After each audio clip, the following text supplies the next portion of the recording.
Hello, class 7th. Very good morning. How are you all?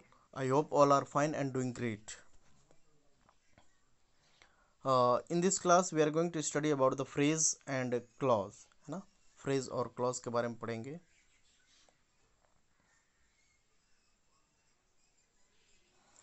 देखेंगे क्या होता है ये phrase and clause. कहता है रिकैप करेंगे इसको. Phrase is defined as a group of words which does not make a complete sense and does not contain a subject and a verb. है ना. एक फ्रेज जो है वो एक ग्रुप ऑफ वर्ड्स को डिफाइन करता है जिसका एक कंप्लीट मीनिंग नहीं होता है ना.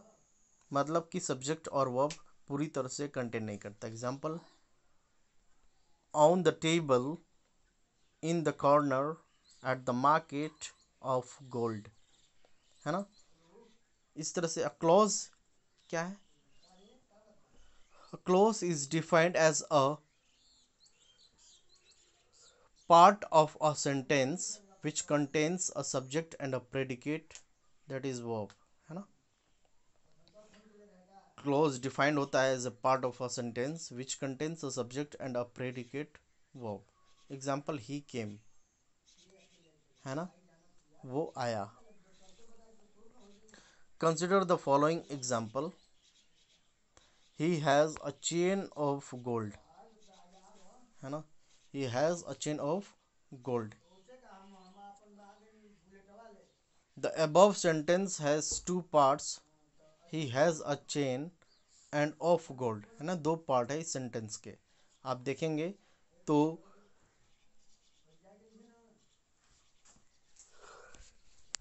ही हैज़ अ चेन, ठीक है, एक पार्ट हो गया. और सेकंड पार्ट क्या हो गया? Of gold. अब कह रहा है कि the first part of the sentence he has a chain is a clause. है ना, ये क्या है? एक क्लॉज है. ठीक है बच्चों, ये क्लॉज है. Because it has subject. And अगर हम बात करते हैं he and a predicate has a chain. है ना, सब्जेक्ट में क्या हो गया? ही. है ना, जो कि फर्स्ट पार्ट में है. सेकंड पार्ट में क्या है? ये प्रेडिकेट है, हैज़ अ चेन. है ना. The second part of the sentence of gold is a phrase because it does not contain subject and verb. इसमें ना ही करता है और ना ही क्रिया है, इसलिए क्या हो जाएगा? फ्रेज हो जाएगा. इनकम्प्लीट सेंटेंस है ना. तो इसको हम देखेंगे सेकेंड पार्ट में ही आपको मिल जाएगा ऑफ गोल्ड. है ना, तो इसके पहला वाला क्या हो जाएगा? क्लॉज हो जाएगा. दूसरा प्रेडिकेट, है ना, सब जिसमें कि सब्जेक्ट और प्रेडिकेट होता है. और सेकंड पार्ट में ही आपको देखने को मिलेगा ऑफ गोल्ड, जो कि एक फ्रेज है ना. अब यहाँ देखेंगे the difference between a clause and a phrase is that a clause consist of both subject and verb. है ना, subject and verb.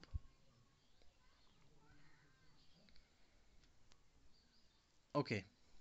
The difference between a clause and a phrase is that a clause consists of both subject and verb, but a phrase lacks a subject and verb. लेकिन phrase में ना ही क्रिया होता है, ना ही कर्ता होता है और ना ही क्रिया होता है. चलिए हम कुछ एग्जांपल्स देखेंगे. Look at the following examples. The underlined part of each of following sentences shows a clause. जो अंडरलाइन पार्ट है प्रत्येक जो वाक्य में, वो क्लोज बताता है. while the rest non underlined part of each sentence shows a phrase. चलिए देखते हैं. पहला, हरीश रीच द स्टेशन. है ना, ये क्या हो गया? आपका जो अंडरलाइन पार्ट है वो क्या हो जाएगा? यहाँ पे आपने पढ़ा है underline part, the underline part of each of the following sentence shows a clause. है ना, और इसमें जो अंडरलाइन पार्ट नहीं वो फ्रेज है, तो ध्यान देंगे. ठीक है, देखिए फर्स्ट कहता Harish reach the station in time.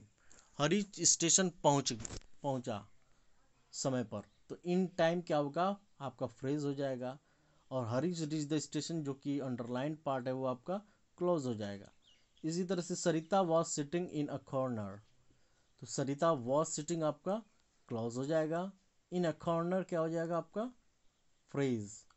Third, he is singing in a melodious voice, he is singing आपका क्या हो जाएगा, clause. In a melodious voice क्या हो जाएगा, फ्रेज। इसी तरह से my mother made coffee for the guest, my mother made coffee क्या हो जाएगा, क्लॉज। फॉर द गेस्ट क्या हो जाएगा, फ्रेज। बहुत ये इम्पोर्टेंट है और आसान भी है, आप ध्यान से पढ़ेंगे तो समझ में आ जाएगा। She bought an interesting story book for his sister, है ना, उसने इंटरेस्टिंग बुक अपने सिस्टर के लिए खरीदी। तो इसमें क्या हो जाएगा, शी बॉट एन इंटरेस्टिंग क्या हो जाएगा, इंटरेस्टिंग क्या हो जाएगा आपका, क्लॉज हो जाएगा। Story book for his sister, phrase. और आगे देखते हैं यहाँ पे, there are two major types of clauses. पहला होता है, आपने पढ़ा था, मेन और इंडिपेंडेंट जिसको क्लॉज कहते हैं, और दूसरा क्या होता है, सबऑर्डिनेट, मतलब जो डिपेंडेंट क्लॉज होता है ना, जो दूसरे सेंटेंस पे डिपेंड रहता है। Example, turn off the lights when not in use, है ना, तो turn off the lights when not in use. आप देखेंगे यहाँ पे, the above sentence has two clauses. पहला क्या है, turn off the lights, and दूसरा क्या है, व्हेन नॉट इन यूज। तो मेन क्लॉज क्या हो जाएगा, the clause turn off the lights express a complete thought, है ना, टर्न ऑफ द लाइट तो कंप्लीट थॉट बता रहा है, and can stand alone in a sentence, और एक वाक्य अपने आप में खुद है ये। Such a clause is called main और इंडिपेंडेंट क्लॉज। लेकिन यहाँ पे देखेंगे कि सबऑर्डिनेट क्लॉज क्या होता है, while the clause when not in use does not express a complete thought and can't stand as a sentence, it depends on another clause, that is main clause पे ये dependent है to to express a complete idea। ठीक है ना, पूरा idea, पूरा विचार को यहाँ एक्सप्रेस करने के लिए मेन क्लॉज पे ये डिपेंडेंट है, और इस तरह के जो क्लॉज होते हैं उनको सबऑर्डिनेट क्लॉज कहते हैं।